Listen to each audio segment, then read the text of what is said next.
suspected gang members. One man says police are putting his life in jeopardy. 13's Allison McCarthy is here with the details. Allison. Well, that's right, John. A North Las Vegas family whose home was searched in Metro's gang raids last week says the search warrant left in those homes contains incriminating information that could have gotten their son killed.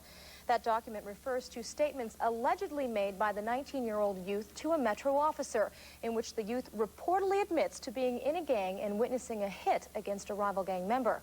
The family and Streetwise Alive founder Lawrence T. says Metro's actions place the youth's life at risk, and they asked Contact 13 to look into the matter. Police! Go! Go! Get down! Get down! Get in there! Last week's gang raids by Metro have youth group organizer Lawrence T. very concerned.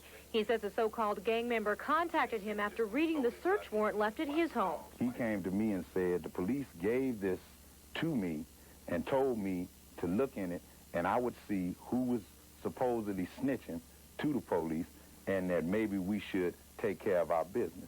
Business that Lawrence T. says could have meant a retaliatory hit or kill on this 19-year-old youth, Noel Bright.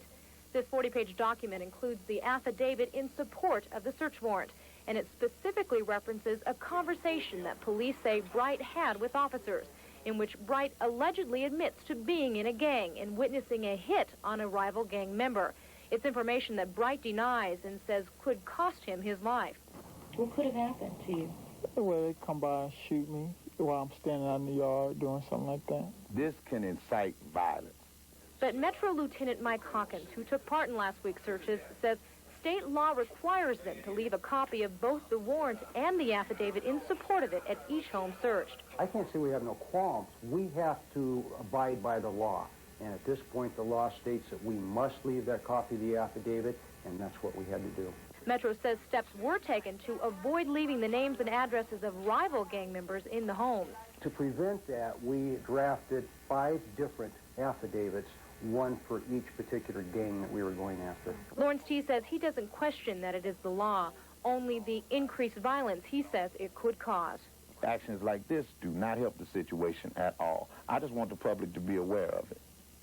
Now, Metro denies that its intentions are to turn gang members against each other. Lieutenant Hawkins says these affidavits were exceptionally lengthy and detailed because Metro is treading on new territory in its attempts to build a first-ever case of racketeering charges against the gangs.